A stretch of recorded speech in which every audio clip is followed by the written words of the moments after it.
new CD, The Oh, Weather thanks. Here, and you work with Salim Noral on that CD. So Yeah. maybe we could talk a little bit about about what it was like to work with Salim. It sucked. He was so great. Yeah.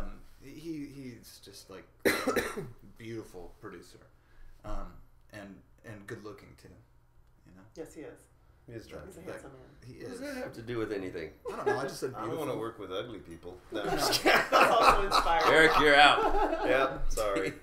He he's incredible. Like I think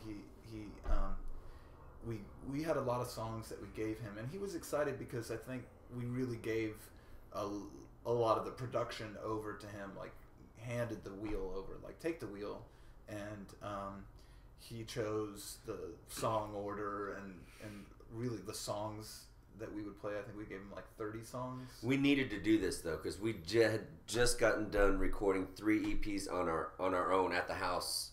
Yeah. Just us, and so we needed to we were tired of Hand over the steering. reins, Yeah. yeah. Yeah, and so So as he was that just force, what you needed. he was Absolutely. great. And he chose the song order, the spelling of the songs. I mean, like he did a lot. And Are we blaming consolidation on him? No, that was my fault. I don't know whose fault that was. It was all our fault. I like it now. It's just a pun. It has an O in it, an extra O. Console Consolidation. my soul. But I don't know. I can't say enough good things about him. I mean, he really listened. He took that list of 30 songs and he had this like archaic system of Saline notations like stars and triangles inside of a square, and that I don't know what they meant, but they meant something about each song. And so some of the songs, the demos that we presented him were like crap. I mean, they sounded really bad, and he was able to listen through that and hear a song inside there and to think like this one would be a good one, which was great to have an outside ear like that. Yeah. That's one of the things I talked to him about, was that the things that I've listened to that he's produced sound like the bands that he's producing. He doesn't try to make them something different or try to put his own heavy-handed stamp on them. He's just, listens and takes what you do and kind of makes it a little bit fresher, I think. Yeah, there are producers that, that's what they're paid for, is to kind of give people the sound that they've created. And that's fine. The Phil Spector sound. Sure, or Rock Mud Lang, or anybody Yeah. like that. But Salim falls into the category of people who simply just extract the best things out of that person and help them create like something that they couldn't have done on their own. And Joe's like that. They're like facilitators, really.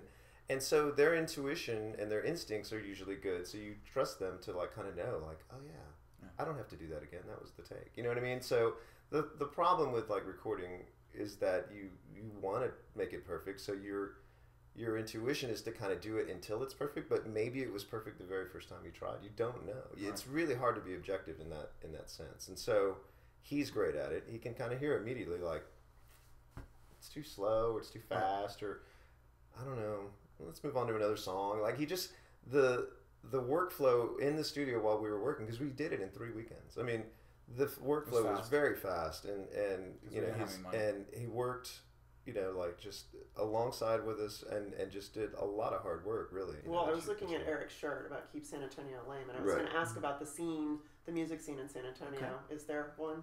Yes. Oh, yeah. It's there. It's small, and it is, and there's some really talented bands and musicians in San Antonio. Yeah. San Antonio's got a lot of soul.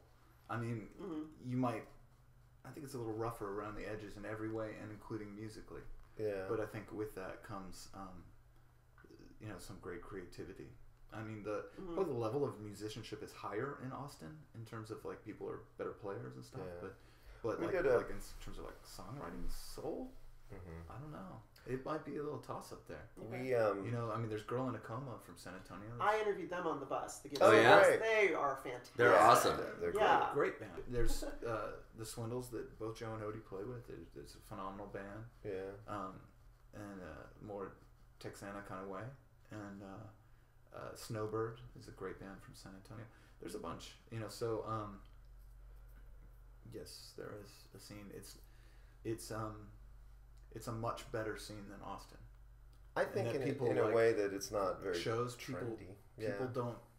They really get into it. Don't cross their arms and look at you. In that respect, that scene's awesome. San Antonio took a big knock when the Taco Land murders happened, and Taco Land went away. That was the nexus for freaky, weird San Antonio music, and since then it's been difficult, I think. But I'm not saying like San Antonio's better than Austin, but I think people get into it more, and like the second you go to Oklahoma City, people get into it more. It's weird. I don't know. Yeah. Austin, there's so much music that people come a little bit more jaded. Maybe a little bit more jaded. Maybe they have different expectations. They don't dance as much. Yeah, we don't dance. You don't dance. You just stand there. Yeah. And then that doesn't mean we're not enjoying it. No. I don't dance, and I stand there and I enjoy it. I might bob my head. I dance. So I looked on your blog, and you had started a video blog. Okay, your first episode of your video blog, and I wanted to talk to you a little bit about some of your social media presence and the activities that you have done or plan to do with that, because there's lots of things that bands can do, and you definitely seem like the kind of band who wants to engage their audience. Yes, and I think the video blog is something that is going to come. Right now, we're not really doing that because we're consumed with this project that's going to come out next on December 12th on KRTU radio, and you can listen to it on it's called Music for Listeners 180, and we're doing 180 minutes of programming, and we've written a 4-act play that we've already recorded, and we're recording live songs, and we did some a cappella songs. They're excellent, and we're doing this crazy thing. So like it's this 180 minutes of Buttercup radio. Yeah, we were asked to participate in this I guess it's like a Chamber of Commerce, maybe related sort of business PR like kind of firm that basically would put together these luncheons for business people in San Antonio to help them understand and how to utilize like social networking science. And so they talk to every different people, like people from different parts of the business world. Well, this one luncheon was going to be on sports and entertainment. And so this woman who went to Trinity with Eric is the founder of the society. And so they invited us to go speak, and it was a lot of fun. Like we actually had an experience where we were rained out at an outdoor show in San Antonio that was free and outdoors, and in the early evening, and it looked like by the mid-afternoon it wasn't going to happen. Like the rain was just not going to stop. So in that time we were actually able to like get up on our Twitter and Facebook and MySpace pages and our website and alert everybody that we had changed venues, that it was still on, that it was still free, but it was going to be at this location, and literally like we filled that room. It was amazing. Yeah, and very powerful. Yeah, absolutely, and instantaneous. The right way. Yeah, if it's used the right way. I mean, if you're constantly just like kind of tweeting like what sandwich you just had or something like that, you might dilute the power that you might have. Yeah. In it. But for us, it really did end up being like this useful tool, and so we try not to abuse it, but it is this way that you can actually contact people. Sure. And keep them abreast of basically what you're doing, which is what all of us as music fans would like. It's true. So other than the play, what else do you guys have coming up? Let's see. Plans? Well, New Year's we'll be playing in Dallas at Bryant Street Tavern with the Death Ray Davis and Salim. Yeah, that'll be a fun night. And then after that, we'll be back in Austin, like for Jennifer LeDuc's birthday. That'll be fun, and she's been a great fan of ours for a long time. She's awesome. We really appreciate her friendship and yours. And shout out for Jennifer. Absolutely.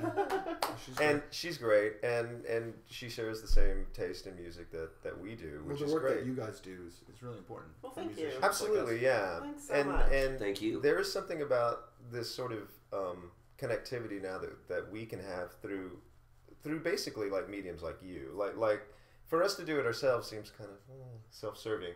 But if someone actually showed an interest in you and was schooled in like kind of journalism and understood like, oh, well, this is actually like viable. This is actually a service that you can provide to listeners, or like you said, to like kind of further educate like people in town and let them understand that it's okay to go to a club and not be dressed in really tight clothing or anything. Yeah. You can come and you know what? We will come up and say hello to you just like everybody else. Yeah. And we're just normal. Look at us. I mean, we're just like, I have dandruff all over me. We're just normal. We're just normal people. We don't just pretend. Regular guys sitting on my couch here. Absolutely. In Hyde Park. Yeah. We should say San Antonio Grace before we go. Ready? Okay. Ready? 1, 2, 3. Go Spurs, go! All right.